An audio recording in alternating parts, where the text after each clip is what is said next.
Hello. Welcome to my show.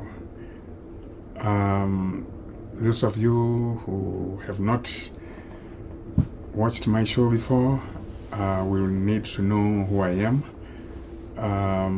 My name is Joseph Mbele, and I have a YouTube channel. I welcome you to it. And today I have once again a special guest. She will introduce herself, and then we'll talk about what we are going to talk about today. Maybe you can say a word to the audience about yourself. Hello, everybody. Welcome to this magnificent show. I am Lucienne, an author, and I'm here to discuss with Professor Mbele about some critical issues that we both talk about in our different styles of writing, but we all present the same topic, which is mostly about raising our children here in the United States. So we hope what we say is of use to you. And it's going to make a difference in how we view what we do here, and also how we view what happens at home as we raise our children.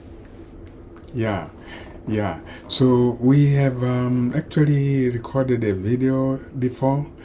You can check the YouTube channel. We did it about 3 weeks ago. 3 weeks ago. And we talked about parenting African children, raising African children here in the USA. We are happy that people have been watching that conversation. We are somewhat surprised there are not many comments, and so we are encouraged that perhaps what we say is agreeable and not controversial. But we have also been curious why, people are not commenting on what we said. We thought we had said some provocative things. I think we did. Yeah, we did. We did say some things that we were expecting some comments back. But I think also, I'm also looking at people not commenting as they are actually, it's introspection on what we have said. It's not that they might not completely agree with us. It has also provoked some other ideas in their head that they are taking their time to think about.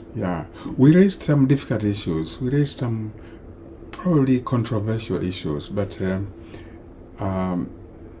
people might still come out and write their comments. Of course. So, And today we would like to continue that topic of raising children. We are both parents, and all the parents out there, we think about, parenting, we think about the future for our children, we think about what is best for them. And here we're talking about African children. We are Africans, we talk about African children. Interestingly, Lucienne has published a book recently, and we talked about it in one of the broadcasts, Candy of Freedom. It's mostly about her life story, and there is something there about how she was raised, and something about African ways of raising children. There's something in that book about that. Very interesting. And so we will refer to that as well. And I happen to have published a book also earlier, 2 years ago, in which I actually talk about many things, including raising children. There's a chapter titled It Takes a Village to Raise a Child, and another chapter titled Spare the Rod, Spoil the Child. So we'll look at this, we'll refer to these books some of the time. So where do we start? Where do we start? Discipline, for example, the issue of discipline. In your book, you talk about an episode. You had skipped school as a child, as a girl, and you were out in the cornfield, right? Yes. You didn't like to go to school. You were in the cornfield. Yes. And so tell us what happened. I would go through the cornfield. Sometimes I would even harvest the corn.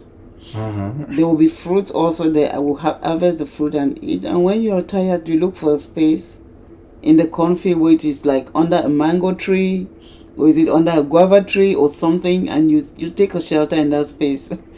And the farm usually doesn't even belong to you or to your family. It's just somebody else's farm, and then you feel free to walk through it.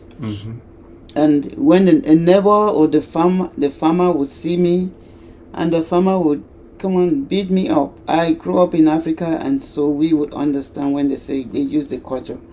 So they'll beat me up and take me back home, or they take me back to school, depending on what the neighbor saw at that time, which was the best way to correct me. And they were allowed to do that because my parents allowed it, and culturally it was allowed that your neighbors, your friends, they can correct you if they see you doing something which is not okay. Yes, we had that experience, yes. Yeah, the same with me growing up. And you are from Cameroon, yes, I'm far from away, far away from my country, which is on the eastern side of Africa. You are on the western side, more or less. And yet the culture is the same. It was the same for me growing up. Any adult who saw us children, misbehaving, doing the wrong things, they would punish us. Of course. Yeah. They would chase us, catch us, scold us, spank us. Yes. And that's the way life was. And our parents would be happy that somebody took care of the kids. Yes. When they were not around. And that's why our parents would leave us in the village.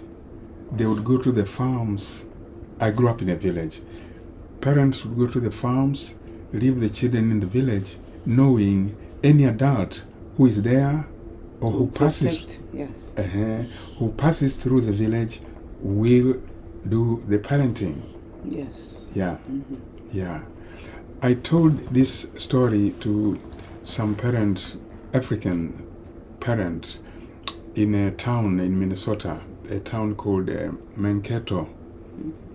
I was invited there to give a talk about parenting in the USA. And these were mostly mothers from Somalia, Ethiopia, Sudan. And so I was sharing with them, how things are here in the USA. And I said, in the USA, as an adult, you don't have the authority to chase some random kids that you see yes. And punish them. They were amazed. And if you talk about culture shock, that was it for them. That was it. They can't figure out why any people anywhere would do that. Let kids do what they are doing and not intervene to stop them from doing bad things. Yeah. So, there's that thing that we grew up with in Africa, and it is a challenge when we are here because we know no random person is going to take steps, to correct our kids. Yes, the levels of discipline are quite different from here in the US than it is in Africa. And sometimes we really get overwhelmed because we still have to learn how it should be done here in the US. Yeah. And we struggle with that, and sometimes we are even overwhelmed by the kids themselves not actually following our directives. So, you know, sometimes we think about even sending them back home. And we do send them back home to have the experience there. And then by the time they come back, they are completely different. They have an understanding of why we parent the way we do. Most of them usually come back really different and more. Back home in Africa. Yes, when we send them back home and they spend the time that they come back, they're really different and easier to handle in this society. Yes. In fact, a few days ago, just several days ago, I was listening to an African American rapper. You know, an African American rapper, a young man, who said he had gone to Africa. He grew up in very bad neighborhoods here in the USA. Yes, bad neighborhoods, and he was spoiled. He says that. And then he went to Africa. I think he spent some weeks. He said he admired the way children are brought up. He said they don't do drugs, they don't do this, and they don't do that. They respect the elders. Yes.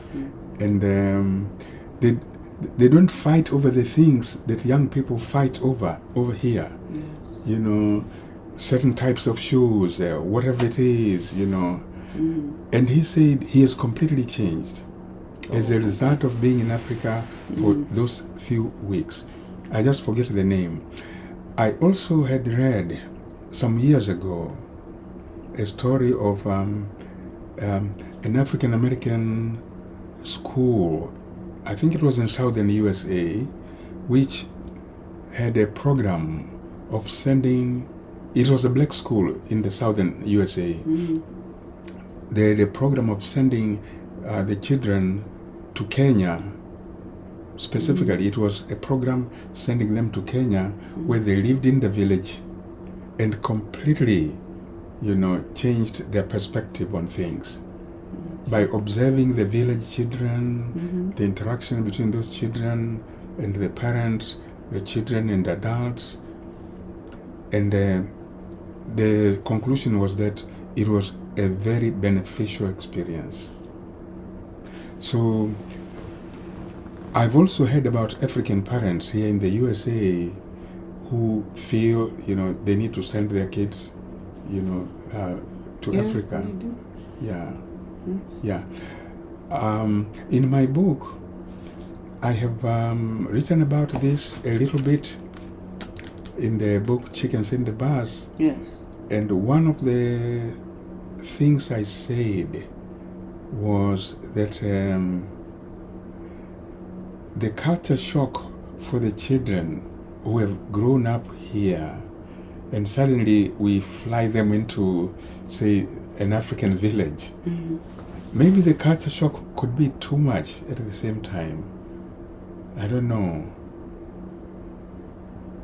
But I think even the person from Africa coming here will also experience the same culture shock. For children. Yes. It's, I think, what we should also take into consideration when we are talking is not that we are not saying raising your children in the US is impossible. We are just explaining the different ways that cultures have conditioned us in the different environment on how to raise children. In Africa, the cultural conditioning for raising children is completely different from the cultural conditioning of raising children here in the US. So those of us from African heritage that we grew up in Africa, we also have the challenge of adapting to a new form of cultural conditioning in raising our children. So sometimes it's not just because it's not that the culture, there's something bad with the culture, it's because we are having challenges adapting to the culture, and we usually resort to sending to our children to places where we find it comfortable, where cultures that we understand. Yeah. And that is why people might send their children back home, because they understand that environment, they understand that culture and how children are raised there. We need to also be able as parents to understand what the cultural conditioning is in here for us to be able to raise our children here too. Yeah. Yes. Now, there is one thing that happened to me. I mean, when I came here, and then, you know, my wife came afterwards, and we put our children in the schools. And we live in a town which is basically a white town. So our children, we have 3 daughters, but the 2 of them, you know, were of school age. They were the only black kids in the school. Okay. All the other kids are white. And we came as African parents. Yeah. With expectations about what teachers need to do. Discipline the kids. So I remember when there was that day when we have parents come to the school to talk to the teachers, I remember us telling the teacher to be tough on our girls. Yeah. Just like we would do in Africa. Oh, yes. Just like we do in Africa. Parents tell the teachers to be tough on the kids. Yeah, I remember doing that also. My son is born and raised here. But there were certain things that were complaints that were coming from school, and I had to go like, when he does it, what do you do? Yes. Why are you sending me this information? Exactly. You have to address it in classroom, in the classroom. So that was my approach to it. It took me a while also to understand they are not conditioned to do that. They are not allowed to do that. Exactly. Yes. So, and we didn't know either. And we did not know. We did not know. Yes. We came here as African parents. Yes. And another thing that I've found now that I'm thinking about it is this. The racial politics in the USA. Here are 2 black girls, the only 2 blacks in the whole school, and all the teachers are white, and we were telling these white teachers to be tough on our girls. Now I'm thinking about it, and I realize that could not have happened. No. Because Americans are terribly afraid, if they are white, for example, of disciplining the black kid, because then they might be accused of racism. Yes, they're afraid of being misinterpreted. Yes. So it's now that I'm thinking... misunderstood. Yeah. Now I'm thinking, we told those teachers to be tough on our girls, but that's a time when we didn't know the racial politics here. Yes. A white teacher being tough on your son in school, and your son is the only black kid. In this country, I don't know how many teachers would dare to do that. They will not dare to do that. Yeah. And if they're only tough on one student, it will mean they're singling out that student. Exactly. Yes. While the parent, you as the parent, you are okay with it, but yes, yes, it will come across as if they are singling out the student. Yes. So and you are the mother. You wanted the teacher to tough. Actually be tough on so this this boy. is why it's important to understand the cultural conditioning that each society has developed around the way that they raise their children in order to be able to raise your children properly or in a more convenient way for you within that culture. So it might be hard for the teachers here, who are afraid of saying the wrong thing to the black kids, and they are afraid. And we as African parents would like the teachers, to be tough. Yeah, because where we come from, like I wrote in this book, the teachers were like were the most feared in Cameroon. Yes, my parents would correct me. Yeah. But when it comes to your teacher, it's like all hell broke loose on you. What have I done? And you're waiting. Yes, the teachers were the kind of one of the most active active parenting extension from your parents. Yeah. And they did not take it easy on us. They did not. Yeah. They did not. Yeah. So it is important to see, to understand that our own teachers are also taught to discipline the students in a particular way. Yeah. And here in the US, they are taught to discipline students in a particular way. They all discipline them, but using different methods. Yeah. Yes. Yeah. So. Yeah. Talking about discipline,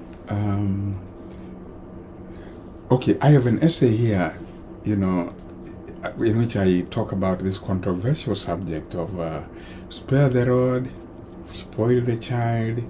I'm not really taking positions, just highlighting that there are cultures which really believe in the old style of parenting, where the stick is an important, tool for straightening up the kids. And here in the USA, I think they don't allow those no, they don't. practices anymore. No, it's not allowed. Yeah. But guess what? I've heard some parents, and I mentioned this here, American parents, they quietly tell me, but our American kids are spoiled. In other words, they have some nostalgia for the good old days. I'm calling them good old days. If you talk to the old Americans, and of course you and I are African, when we say old American, it's a respectful. Yes. It's respectful to call somebody old. Yes, it's so not. We need to clarify this, because there may be Americans listening to us, and I'm talking about some old Americans, but as Africans, that's a wisdom. Proper, reference, and recognition of the age. Yes. So when I talk with old Americans, my students' grandparents, for example, they tell me that they grew up this way, like we do, like we raise our kids in Africa, that if they misbehaved, they were caned. Yes. Yeah. Yeah. Now, of course, there are psychologists who say, it damages the children's self-esteem. It's not good for the children psychologically. They talk about many negative consequences. And in my book, I actually play the devil's advocate. And I say, how come the self-esteem of people of my generation is very solid, in spite of all the, tough treatment we got from teachers and parents? In spite of that. Yeah, in spite of that, because the most damaging thing that we have received on our self-esteem, it's not about how we were raised as children or anything. It's when we come in contact with racism. When we come in contact with socio-political settings that do not welcome Africans or Africans or African Americans. That's when we start to feel how our dignity is taken away from us. Those things that is when you realize I am in a different setting. So you still grow up with the same dignity, because in that area, that is a cultural conditioning, and the punishment is not meant to take away your dignity. The punishment is meant to redirect you. So when you receive it as redirection, it is different. But when you receive it as punishment, which is something that's condescending, that is when your dignity is taken away from you. So, but the culture back there, it's redirection. So that's why it doesn't, in my opinion, that's why it doesn't really affect our dignity. But when we come in contact with things that are condescending, and we know it when it's condescending, we know the difference between condescending and redirection. So yes, so it's not as if we did not feel as if our dignity was taken away because we did not know what condescension means. Yes, we actually know the difference. Okay. Yes. Okay. So the cultural context is, the basis. Yes. The cultural context, and I think the same way. And one detail I can add is this: back in our cultures, back in Africa, Yes. Yes, the child, is disciplined today in school. Maybe they get caned, because it's changing in Africa as well. Yes, it's changing. We are talking about the way we were raised. Yes. It's not the way Africa is today. No, Africa not is at all. changing. They are not really encouraging this, Yes, caning it's of not kids. acceptable It's not anymore in acceptable. schools. Yes. Yeah, it's not. So the audience should understand we are talking about How we were raised. the way we were Yes. raised. So the way we were raised, even if we were caned in school and we cried, but then we had company. The whole day long we are playing with other kids, and so many pleasant experiences, games, Yes. and so you couldn't, you were not hung up on thinking about, oh, today I was caned. You are not brooding over what happened at school. There are so many activities. It's just the social life itself. And even the person who canes you, Uh-huh. after caning you, Yeah. that person will be the person to give you some treats and then Exactly. speak in a different voice, like Exactly. a nice and calming voice to you, Exactly. like, don't do that again, okay? Do you Exactly. understand? You know, Exactly. the same person who caned you Yeah. will actually speak, Yeah. will come out and speak Yeah. lovingly to Yeah. you. So you, Yeah. it might be painful, Yeah. but you will understand it's an act of love. Right. It wasn't Yeah. an act of just unnecessary violence on Yeah. you. Yes. So the cultural connections and experiences absorb the bad moments, and then you Yes. forget them. You forget them. But look at how it is in this country, in the USA, with all the isolation.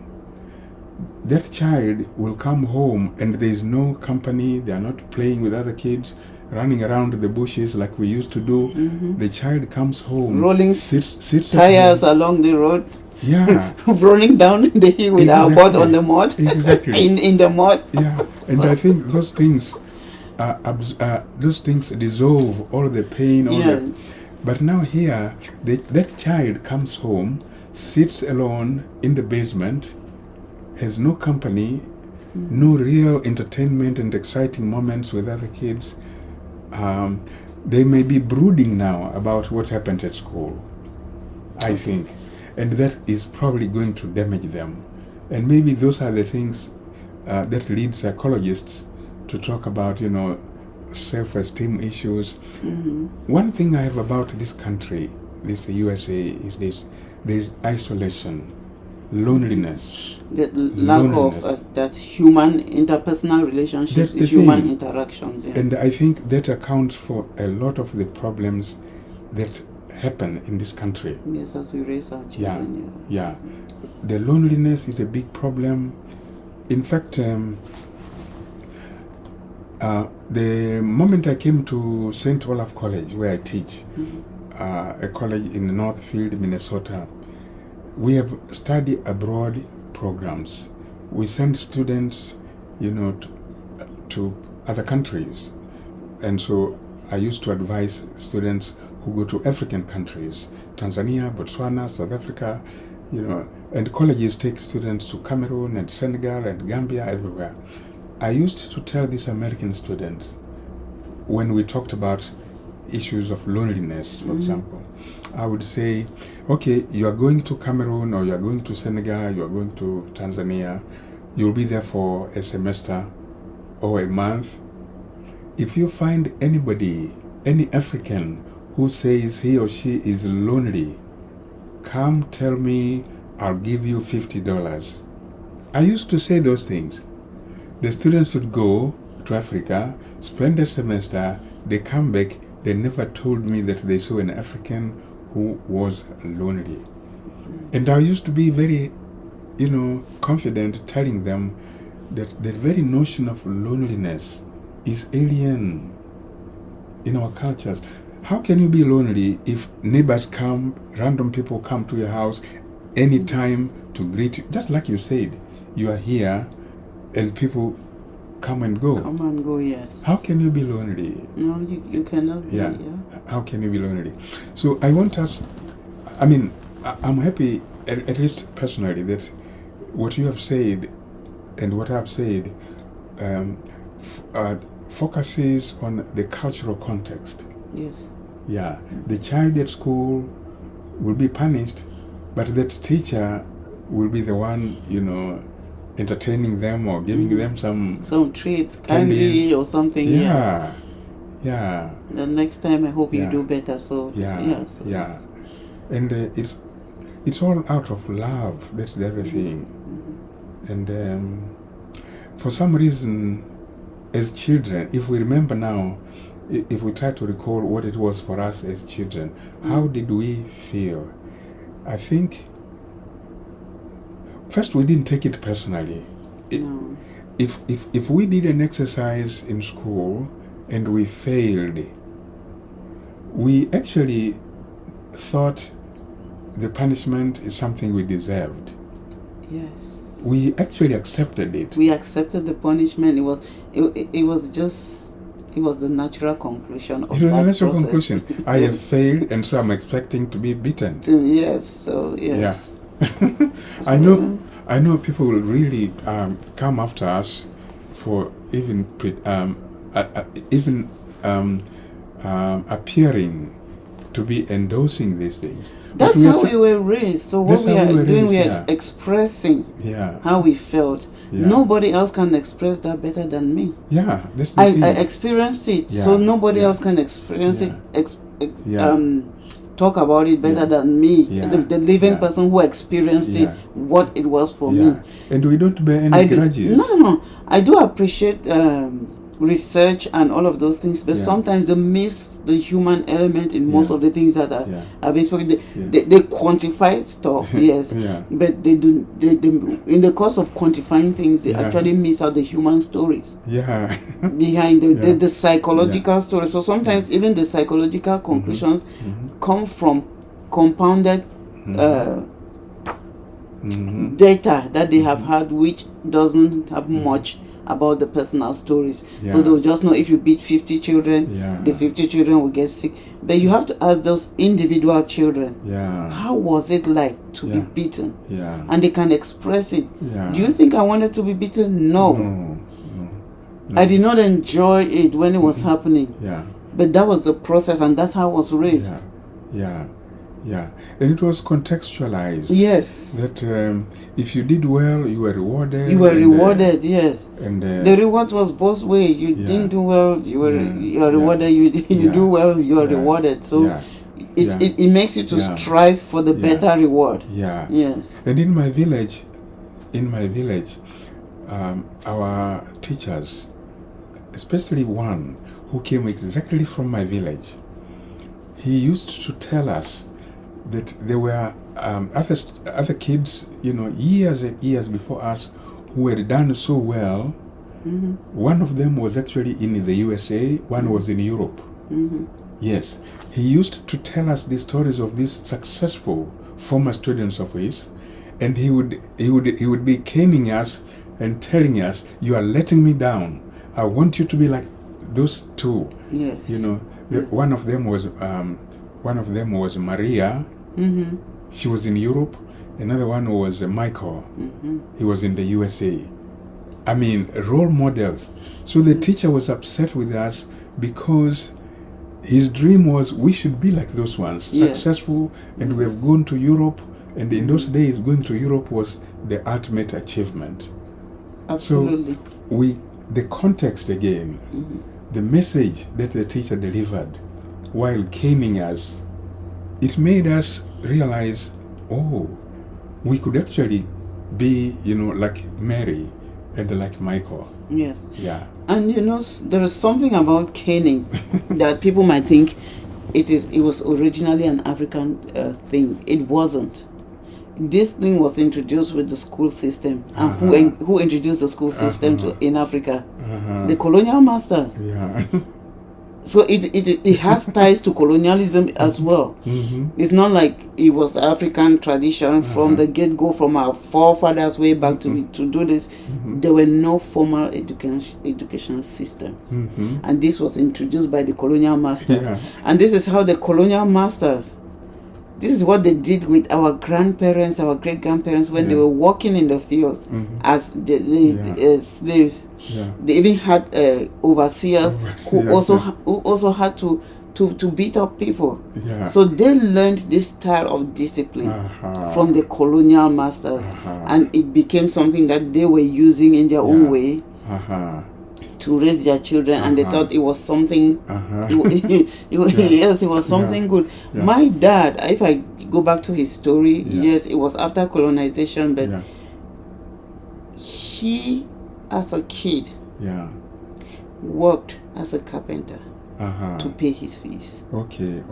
He trekked from city to city to sell kola nuts to send himself to school. Okay. We are the generation that we did not experience that trekking from city to city to sell, because they made something out of themselves and they made life better for their children.